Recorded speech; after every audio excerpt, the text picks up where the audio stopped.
ভোটের আগেই বাংলায় এসআইআর, এত তাড়াহুড়ো করে এসআইআর কেন? প্রথম থেকে আপত্তি তুলেছিলেন মমতা বন্দ্যোপাধ্যায়। শেষমেশ এসআইআর এর সময় বাড়ালো নির্বাচন কমিশন। ফর্ম জমা দেওয়ার শেষ তারিখ থেকে চূড়ান্ত ভোটার লিস্ট বের করা, সবেরই সময়সীমা বাড়ানো হলো 7 দিন করে।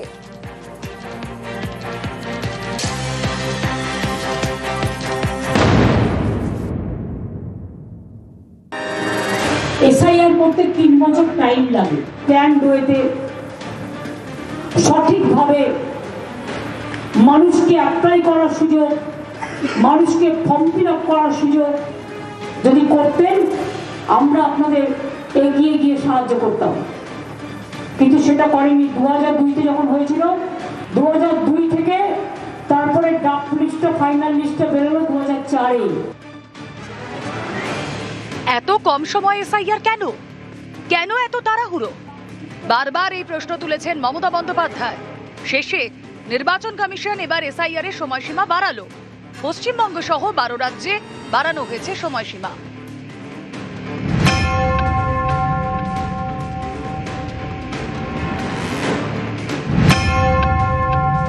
এসআইআর ফর্ম জমা শেষ দিন ছিল 4 ডিসেম্বর, সেটা বাড়িয়ে করা হলো 11 ডিসেম্বর। খসড়া তালিকা প্রকাশের দিন ছিল 9 ডিসেম্বর, সেটা হলো 16 ডিসেম্বর। 7 ফেব্রুয়ারির বদলে চূড়ান্ত ভোটার তালিকা প্রকাশ হবে 14 ফেব্রুয়ারি। পশ্চিমবঙ্গ তো কঠিন ঘাঁটি, কঠিন মাটি। একদিকে যেরকম নির্বাচন কমিশন প্রকারান্তরে স্বীকার করে নিলেন যে তাদের নির্ঘণ্টটা ঠিক ছিল না, তাদের প্রস্তুতি ঠিক ছিল না, তার জন্য যে 35টা প্রাণ চলে গেল, তার কৈফিয়ত কে দেবে? এই 7 দিন বাড়ালেই যে তারা সব কলঙ্ক মুক্ত হয়ে যাবেন নির্বাচন কমিশন বা তাদের পেছনের মাথা বিজেপি, এটা মনে করা খুব ভুল। 7 দিন বদলাতে বাধ্য হয়েছেন আমাদের চাপে। নির্বাচন কমিশনের দ্বিধাগ্রস্ত, সেটাই প্রমাণ হচ্ছে। পরিকল্পনার অভাব ছিল কিংবা উদ্ভূত পরিস্থিতির জন্য করেছে, সেটা নির্বাচন কমিশনের বক্তব্য। আমার তো মনে হয় আরও ভালো করে, আরও সময় দিয়ে ধীরে সুস্থে করলে বেশি ভালো হয়। কারণ মানুষকে অকারণে অশান্তি ঝঞ্ঝাটের মধ্যে না ফেলে যেটা সহজ সরল হয় সেই কাজটা করাই তো ভালো। তাই জন্য নির্বাচন কমিশনের বিরুদ্ধে আমাদের অভিযোগই প্রথম থেকে বলেছি, ইল টাইম, পরিকল্পনার অভাব, ল্যাক অফ প্রিপারেশন।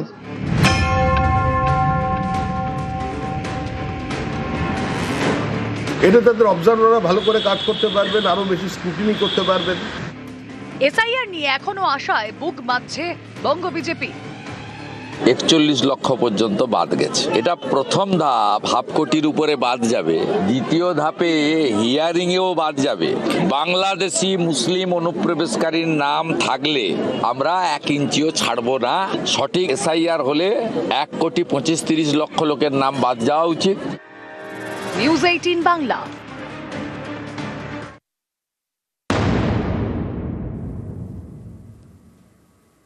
এসআইআরে একাধিক বিএলওর মৃত্যু এবং অসুস্থ হওয়ার খবর প্রতিদিনই সামনে আসছে। ফর্ম জমা দেওয়ার শেষ তারিখ থেকে চূড়ান্ত ভোটার লিস্ট বের করা, 2 ক্ষেত্রেই সময়সীমা 7 দিন বাড়িয়েছে কমিশন। তাতে অবশ্য সন্তুষ্ট নন বিএলওদের একাংশ। শোনাবো। এটা আমাদের একটা প্রাথমিক একটা জয় বলা যেতে পারে, কিন্তু এটা তো সমস্যার সমাধান হলো না। 7 দিনে আমরা প্রায় অলমোস্ট 2 বছরের একটা কাজ, সেটা 7 দিন বাড়ানোটা আমাদের কাছে এটা ঠিক সমাধান বলে আমি অন্তত মনে করছি। আমরা যে দাবি করেছিলাম সেই দাবির মুখে পড়ে হয়তো 7 দিন মানে সেই একটা ছেলে খেলার মতন 7টা দিন পিছিয়ে দিলাম, একেবারেই পর্যাপ্ত নয়। আর এরই মধ্যে এসআইআর প্রক্রিয়া খতিয়ে দেখতে আজ ফলতায় পৌঁছন স্পেশাল রোল অবজারভার। সঙ্গে ছিলেন জেলার রোল অবজারভাররাও। ফলতা বিডিও অফিসে এসআইআর নিয়ে বৈঠক করেন সুব্রত গুপ্ত। মহকুমা শাসক, বিডিও, বিএলওদের সঙ্গেও বৈঠক সারেন স্পেশাল রোল অবজারভার সুব্রত গুপ্ত। যেটা আমরা এসআইআর করছি, এসআইআর নিয়েই আলোচনা হলো, কীভাবে এসআইআর হচ্ছে, কারোর কোনো সমস্যা আছে কিনা, কারোর কোনো পলিটিক্যাল পার্টির রিপ্রেজেন্টেটিভ যারা ছিলেন, প্রতিনিধি ছিলেন, তাদের সাথেও কথা হয়েছে, তাদের কাছ থেকেও তাদের ওপিনিয়ন জানা হয়েছে যে কোনো অসুবিধা কারো হচ্ছে কিনা। বিশেষ কোনো অসুবিধার কথা কেউ বলেনি। অভিযোগ তো অনেক হতে পারে, সেগুলো পরীক্ষা করে দেখতে হবে কী আছে, তারপর ফিজিক্যাল ভেরিফিকেশন এগুলো যখন হবে তখন সেগুলো বোঝা যাবে। কেমন কি কাজকর্ম আমরা করছি স্যার জানতে চাই না, কিন্তু আমরা বললাম যে ঠিকঠাক কাজ আমরা করেছি, প্রবলেম বা কোনো কিছু ফেস করতে হচ্ছে কিনা। তো বললাম যে বড্ড অল্প সময়ের মধ্যে আমাদের কাজটা করতে হয়েছে, একটু চাপ আমাদের গেছে, অনেকদিন গেছে, রাত জেগে কাজ করতে হয়েছে। আর ডাটার ক্ষেত্রে অনেক সময় প্রবলেম হয়েছে, সার্ভারে এন্ট্রি করতে আমরা পারিনি, মানে সার্ভার অত্যন্ত ডাউন হয়ে থাকতো। শুনলাম যে 7 দিন বাড়িয়েছে, এটা তো খুব ভালো লাগতো। যদি এটা আগে আমরা জানতাম, ধীরে ধীরে কাজ করার সুযোগ পেতাম। স্পেশাল অবজারভার স্যাররা এসেছিলেন, আমাদের সাথে এসডিও স্যার, ইআরও স্যার সবাই ছিলেন এবং বিএলওজরাও ছিলেন। সেখানে বিএলওজদের কাজ করতে যে সমস্ত সিস্টেমে তারা সমস্যা ফেস করছেন, সার্ভারে সমস্যা ফেস করছেন, সেগুলো জানিয়েছে। দেখুন, কমপ্লেন অনেকেই করবে, সেই কমপ্লেনগুলোর সত্যতা যাচাই করাই আমাদের মেন টার্গেট। এসআইআর আবহে তপ্ত বঙ্গ রাজনীতি। এবার বিজেপির নিশানায় নির্বাচন কমিশন, পরপর 3 দিন শ্রমিকের নিশানায় মুখ্য নির্বাচন কমিশনার। আজও জ্ঞানেশ কুমারকে নিশানা বিজেপির রাজ্য সভাপতির। কটাক্ষ করতে ছাড়ছে না তৃণমূল। ওটা লালবাজার বুঝবে আর সিইও বুঝবে, ওটা নিয়ে আমাদের কিছু করার নেই। আমরা তো জ্ঞানেশ কুমারকে বলছি যে আপনি দিল্লিতে বসে থাকবেন না, আসুন বাংলায় এসে দেখুন, একটু মুর্শিদাবাদে যান, মালদায় যান, বীরভূমে যান, দক্ষিণ 24 পরগনায় যান, গোসাবায় যান, আপনারও জীবনে একটা অভিজ্ঞতা হবে। পশ্চিমবঙ্গের বিজেপি নেতারা ইলেকশন কমিশনারের কর্তা ব্যক্তিদের কিভাবে চাকর বাকরের মতন ব্যবহার করছে। কে সময় ভোট চাইছে? নির্বাচনী আয়োগকে তিনি বলছেন আসুন এসে দেখে যান, মালদায় ঘুরে চোখ খুলে যাবে। বুঝে দেখুন কিরকম ভাবে তারা ব্যবহার করছে চাকর বাকরের মতন। আমি বলবো প্রধান নির্বাচনী কমিশনার যিনি, আপনি এইসব পার্টি থেকে সাবধান থাকবেন। কোন দিন আরো খারাপ গালাগালি করতে পারে এরা, নিজের সম্মানটা বাঁচিয়ে থাকবেন। এসআইআর আবহে যখন তপ্ত রাজনীতি, যখন রাজনৈতিক চাপান্নত চলছে, তারই মধ্যে একের পর এক বিএলওর অসুস্থ হওয়ার খবরও সামনে আসছে। আবারও অসুস্থ বিএলও, এবার উত্তর 24 পরগনার হিঙ্গলগঞ্জে। পরিবারের দাবি এসআইআর এর কাজের চাপে হার্ট অ্যাটাক হয়েছে শঙ্কর সিং এর। তিনি ভর্তি রয়েছেন এসএসকেএমে।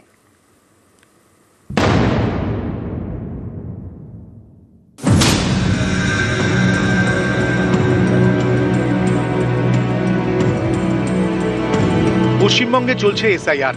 অভিযোগ কাজের চাপে আবারও অসুস্থ এক বিএলও। উত্তর 24 পরগনার হিঙ্গলগঞ্জের বিশপুর গ্রাম পঞ্চায়েত। এখানকার 89 নম্বরের বিএলও শঙ্কর সিং। পরিবারের দাবি এসআইআর এর কাজের চাপ এতটাই যে শুক্রবার গভীর রাতে ডেটা এন্ট্রির কাজের সময় হার্ট অ্যাটাক হয়। শঙ্করকে নিয়ে যাওয়া হয় এসএসকেএমে।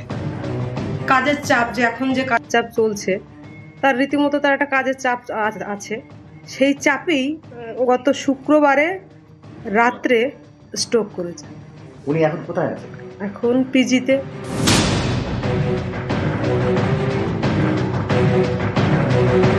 উত্তর 24 পরগনার বাগদায় হেলেঞ্চা গ্রাম পঞ্চায়েত।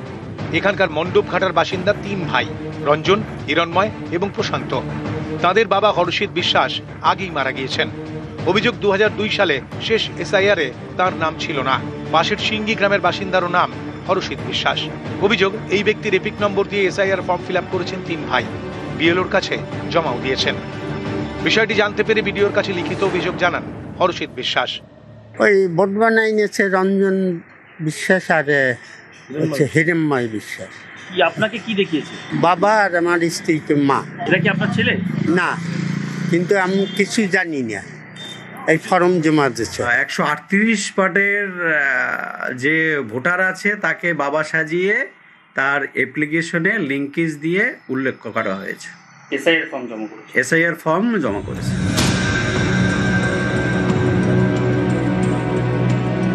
পশ্চিম বর্ধমানের সালানপুরের রূপনারায়ণপুর গ্রাম পঞ্চায়েত।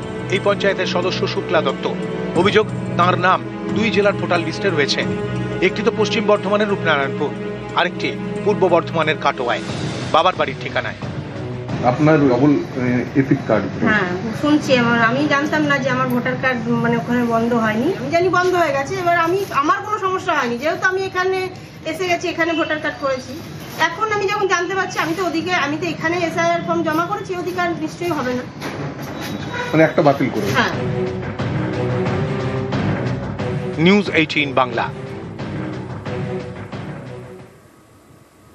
একদিকে দেখলেন বিএলও শঙ্কর সিং, তিনি ভর্তি রয়েছেন এসএসকেএমে, কাজের চাপে অসুস্থ হয়ে। অন্যদিকে এই আরও তিনিও এসআইআর এর চাপে অসুস্থ। ব্রেন স্ট্রোকে আক্রান্ত পেংলার এই আরও বিবেকানন্দ পাল, বাড়ি নন্দীগ্রামের হাঁসচড়ায়। এসআইআর এর কাজের চাপে অসুস্থ এই আরও, দাবি করছে পরিবার। তমলুক মেডিকেল থেকে কলকাতায় তাকে রেফার করা হয়েছে। মল্লিক বাজারের একটি বেসরকারি হাসপাতালে এই আরও চিকিৎসা চলছে।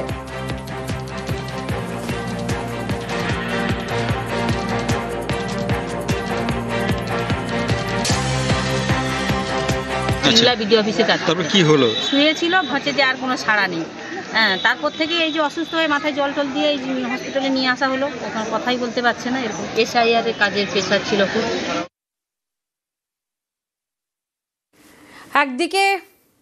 একদিকে বিএলওর অসুস্থতার খবর দেখালাম আপনাদের, AER-এর অসুস্থতার খবর দেখালাম, আর এবার দেখাবো অসুস্থ শরীরে কিভাবে SIR এর কাজ সারছেন। রাতভর SIR এর কাজ করতে গিয়ে অসুস্থ হয়ে পড়েছেন বিএলও। অসুস্থ পূর্ব বর্ধমানের ভাতারের বিএলও রমেন্দ্রনাথ রায়। SIR এর কাজের চাপেই অসুস্থ হয়েছেন তিনি, এমনটাই দাবি করছে পরিবার। মাথা ঘোরা, বুকে ব্যথা নিয়ে ভর্তি গুসকরা স্বাস্থ্যকেন্দ্রে। বাড়ি ফিরেই ফের SIR এর কাজে বিএলও। চিকিৎসকেরা বিশ্রামের পরামর্শ দিলেও কাজে বিরাম নেই।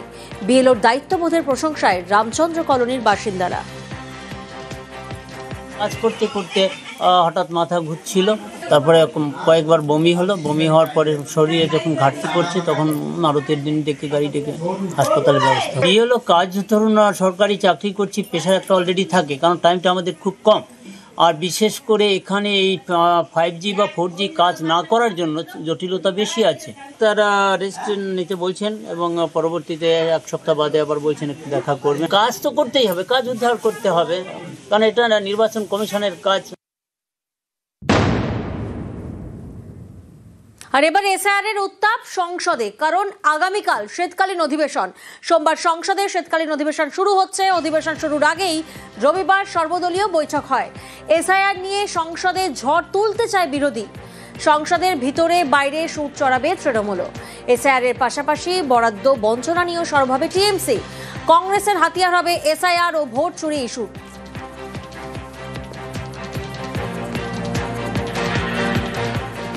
So many things are discussed.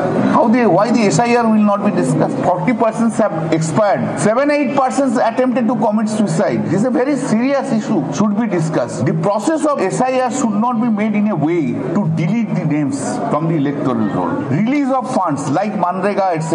Despite the order of the Calcutta High Court and Supreme Court, central government has not released the money of Manrega to the West Bengal. National security is more of the most important thing. Because of the lapse of the Home Ministry, the way the national security is broken in the country, there is a serious breach in the national security. This time it needs a elaborate discussion.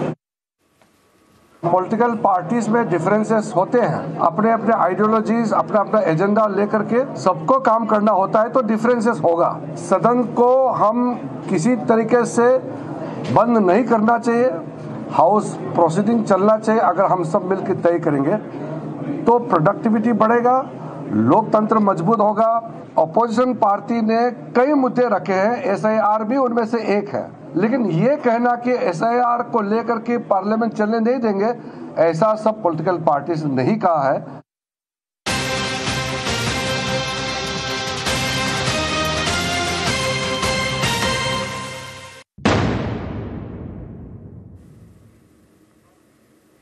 ফের উত্তরবঙ্গে মুখ্যমন্ত্রী মমতা বন্দ্যোপাধ্যায়, লক্ষ্য 26, নজর উত্তরে। মালদা মুর্শিদাবাদের কর্মসূচির পর এবার কোচবিহারে জনসভা করতে চলেছেন মমতা বন্দ্যোপাধ্যায়। আবির প্রতিনিধি আমাদের সঙ্গে রয়েছেন। আবির, তৃণমূল নেত্রীর ঠিক কি কর্মসূচি রয়েছে কোচবিহারে? দেখো, SIR আবহের মধ্যে বিভিন্ন সীমান্তবর্তী যে জায়গাগুলি বা জেলাগুলি রয়েছে সেখানে তৃণমূল কংগ্রেস যে প্রচারের ক্ষেত্রে জোর দিচ্ছে তা আগে থেকেই তৃণমূল কংগ্রেস বিভিন্ন কর্মসূচির মধ্যে বুঝিয়ে দিয়েছিল। আমরা জানি যে 3 এবং 4 তারিখ মালদা এবং মুর্শিদাবাদে তিনি সভা করবেন এবং এরপর তিনি কোচবিহারের আগামী 9 তারিখ রাসমেলা ময়দানে সভা করার কথা রয়েছে। লোকসভা নির্বাচনে কোচবিহার আসন তৃণমূল কংগ্রেস পেয়েছিল এবং কোচবিহার জুড়ে 2024-এর পর থেকে লাগাতার বিভিন্ন রাজনৈতিক কর্মসূচি তৃণমূল নিয়ে আসছে। এবং দুই সাম্প্রতিক সময় যেন বিভিন্ন ক্ষেত্রে দাঁড়িয়ে কোচবিহারের বিভিন্ন রাজনৈতিক টানাপোড়েন বা পারস্পরিক চাপানুতরও সামনে এসছে। যেহেতু সীমান্তবর্তী জায়গা, রাজবংশী ভোট এবং মতুয়া ভোটের একটা প্রাধান্য রয়েছে, ফলে সেই জায়গাকে বাড়তি গুরুত্ব দেওয়া হচ্ছে। খালি রাজনৈতিক সভাকে ঘিরে উত্তরবঙ্গের আলিপুরদুয়ার, জলপাইগুড়ি, কোচবিহারের মধ্যে বৃহত্তম সভা তৃণমূল কংগ্রেস করতে চাই, এমনটাই তৃণমূল সূত্রে খবর। বেশ, ধন্যবাদ আবির।